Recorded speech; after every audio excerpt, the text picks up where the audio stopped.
Welcome entrepreneurs and entrepreneurs to the 7th delivery. In this class we talk about consumer behavior, and this is the 7th delivery for our course Traditional Market and how it's applied on the online marketing world or the digital marketing world. So welcome once again. My name is Juan LLerena. I am a marketing consultant and also an engagement and motivational speaker. Myself an entrepreneur and also an entrepreneur. Okay, so welcome again. This is a very exciting class. In my own opinion, just because I'm very passionate about this, because I love to study human behavior and consumer behavior when talking about my business or the things that I do or the clients that I'm working for. It would be easy to have at least 2 to 3 classes, at least, if not a whole course about consumer behavior. But we're going to try to explore the differences and similarities between the traditional marketing and digital marketing, and how to use this consumer behavior and the kind of things that we can actually learn from the tools that are available on the online marketing world. But we'll start first by talking about the see what this consumer behavior is. And consumer behaviors, the definition is the study of the consumer behavior that shows when they are searching, purchasing, using, evaluating, and discarding products and services.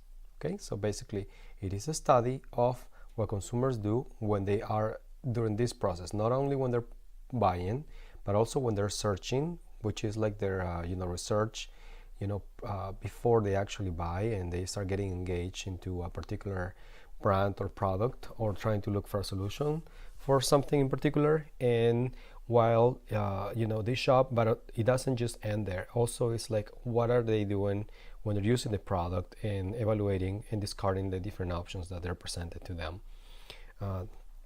to fulfill that need.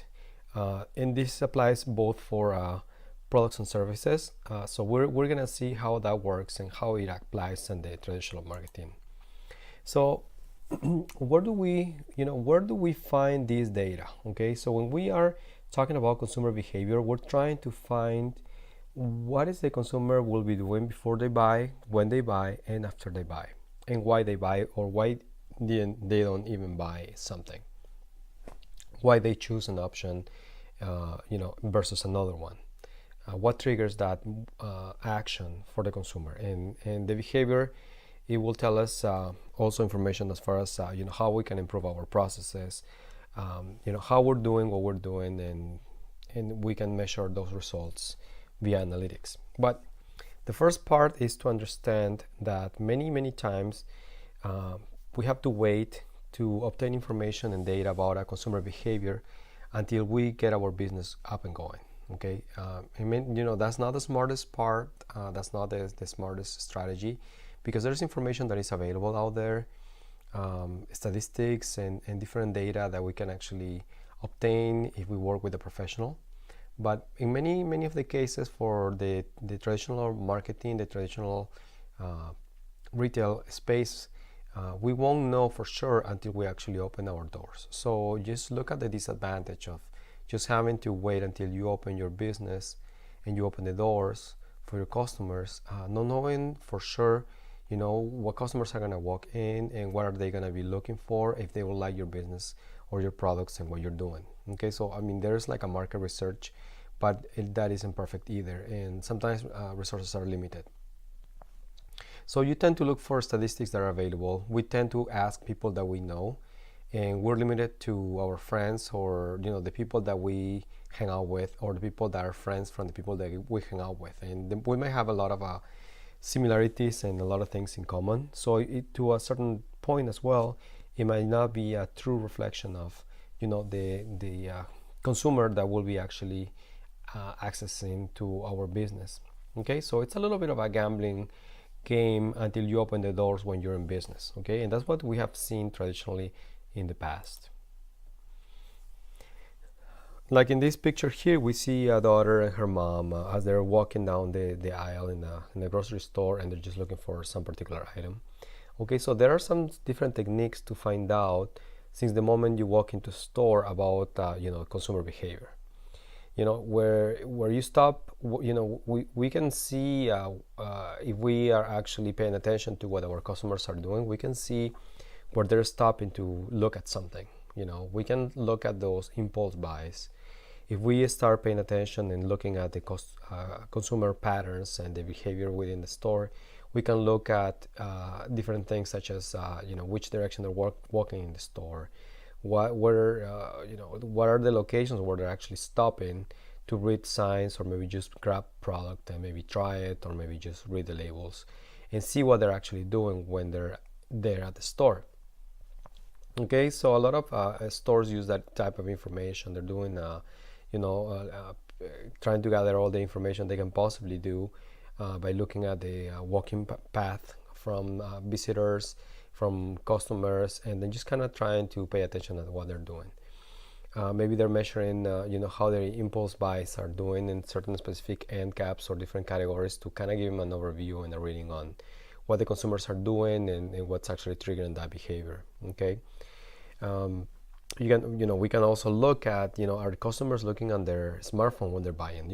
That's one of the practices that is more and more common, where consumers go to, say, the mall or at the store, and they're pulling off their phone to find ingredients, or maybe they're looking to compare pricing if it's a bigger purchase, like $100 or more. A lot of people are actually looking at their smartphones and see and compare if they can actually save some more and do searches as far as product pricing when they're in the store versus an online alternative with a competitor right on the spot. So definitely a consumer behavior is being changing, but there are some limitations to to the retail brick and mortar store as far as what things can be measured, and all the amount of work that it will create to just be able to capture all this information.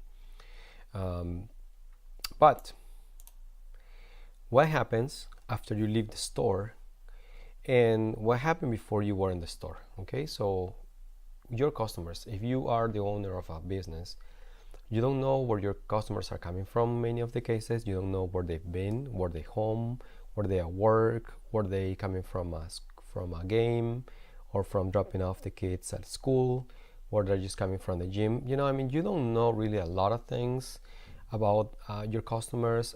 Don't you wish you would know where they're coming from, what they've been paying attention the last time they shopped before they left, and they might be interested when they're coming back, so then you can have it to trigger that additional purchase.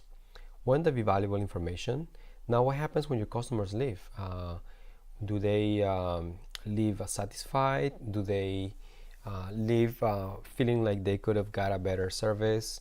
How do you know? You just don't know. Many of the times, there are all these questions that are up in the air because there's a lot that we don't know about our customers, unless many retail stores nowadays use these what they're called like loyalty cards or reward cards or reward programs, where it's been become a very mainstream practice to learn consumer behavior by trying to get them into coming to the store more often, and they offer you like a free fancy credit card looking card where you probably have to swipe it or scan it every time you are about to, when you enter the store or when you're about to check out.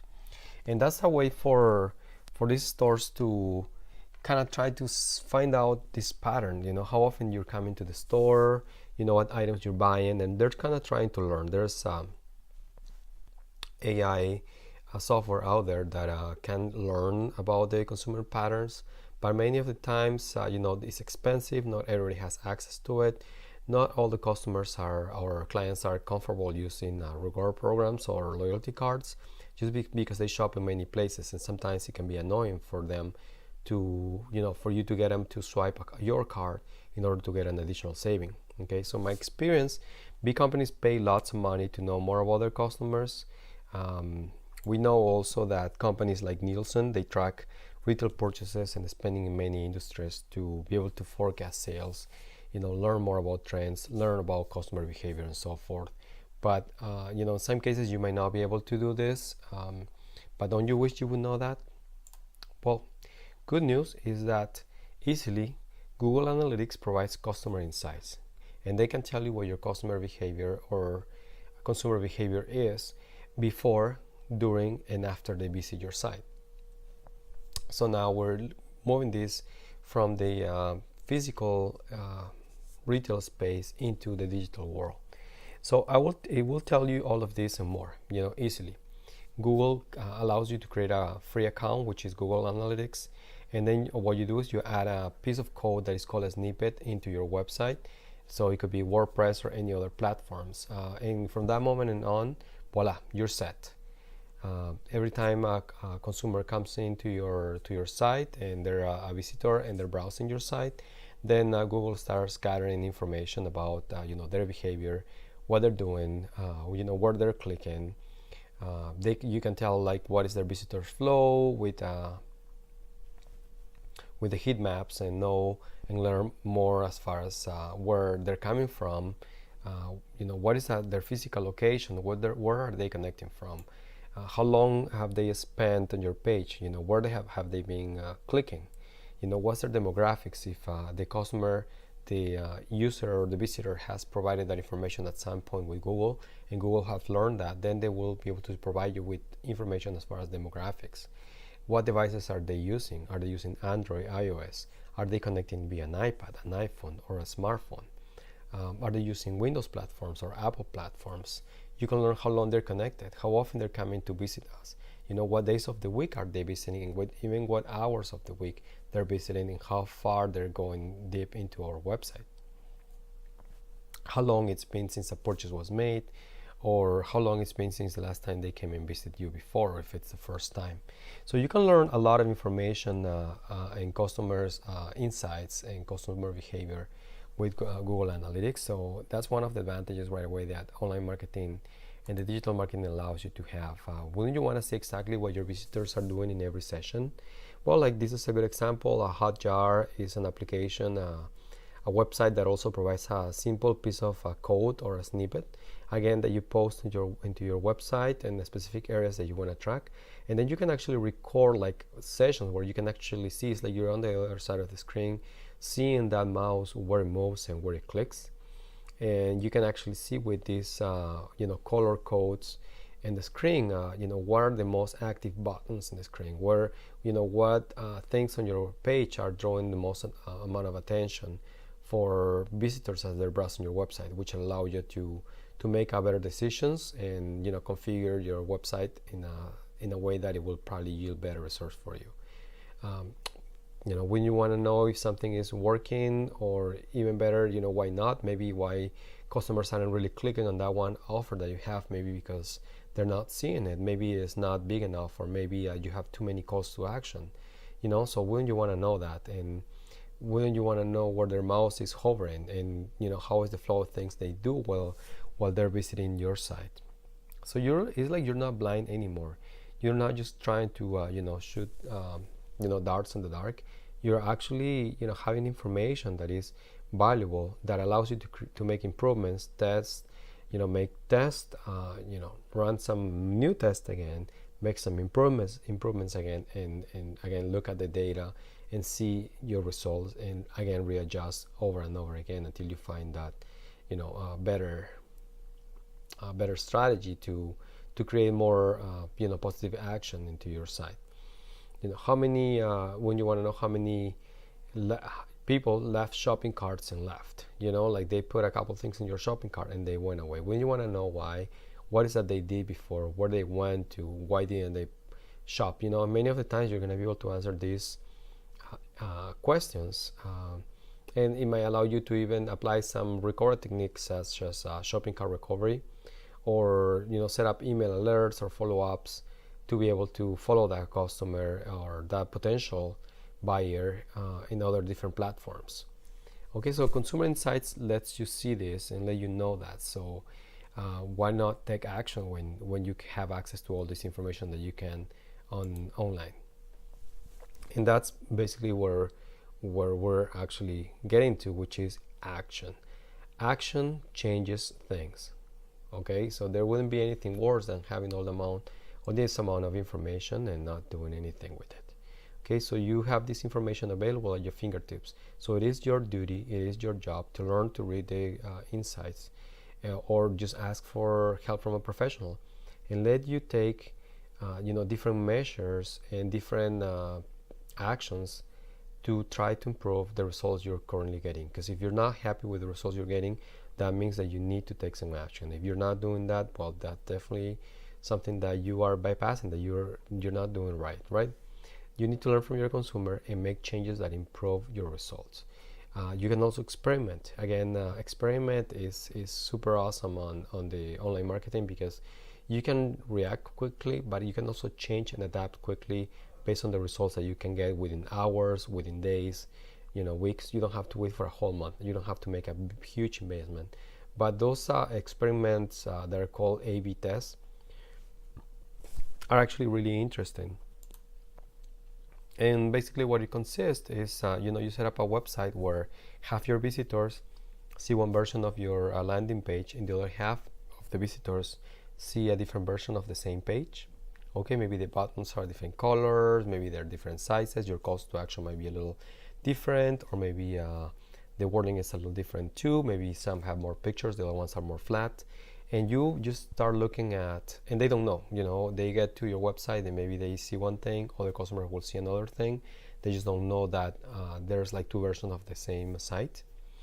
And analytics, again, and other platforms allow you to set up this A/B test where 50-50 of your visitors will see one or the other version, and you can start actually see like responses and see which one is working better. So if you see that the variation B is or option B is better, is yielding better results than your control version, your first version or version 8, that is only giving you 23%. Obviously you might want to make the change once you understand why option B or your variation option is returning 37% more responses from your forms, or whatever call to action is that you had set. And the nice thing also with this A/B test is that it doesn't only apply to websites. You can also do this on email marketing campaigns, and it really helps you improve results, increase your bottom line, improve your conversion. You can do this to increase more visits, to increase the number of view pages, to increase the number of visits until your potential buyers are transformed into actual customers, until they trigger a purchase. You can do this to improve the number of sign-ups on specific forms to attract new leads for your business. You can use this to also generate more subscriptions to your email list, and the list goes on. So there's just a ton of advantages that you can learn with digital marketing in a very inexpensive, in a very relatively simple way, as long as you're willing to put the time and the effort and be able to do the homework. And if you can't, again, I remind you that you need to learn to delegate. Now we have learned about the consumer's behavior, and it is a very interesting topic again for me. Same as like neuroscience. To me, it's a science that we're constantly learning. We have to adapt and understand why consumers act in the way they are, why they're thinking the way they think, and how it is that they're actually thinking. So that way then we can adapt our solutions to them to make their lives easier and improve their lives, keep them happy basically. So that probably helps making a return customer over and over again. So we're always learning from our customers how they evolve and change, and that's really our duty as business owners, as entrepreneurs. Okay, and remember, like, you can learn this from your coworkers and from your suppliers too. If you have an intranet, then you can also learn from them what is that they're doing, what kind of information they're responding better to if you're trying to improve your communication within your organization and so forth. Okay, so analytics are there for you to help, and the A/B test can really provide, and it's been proven to be a really great tool for you to improve, as long as you are willing to put the time and the effort and reap the results from it. Again, we congratulate you again for completing this class number 7, this 7 delivery of named consumer behavior from this traditional marketing class. Again, we are inviting you to visit our website and also provide us with some feedback, comments, and the best way to do it is to go to our website and then just fill out the contact form, so that way I will know that your emails come in firsthand. This community is for you. I'm an entrepreneur myself, and I love to hear from you what you think about the classes and what you would like to see next. Again, my name is Juan LLerena. I'm a marketing consultant, and see you in the next class.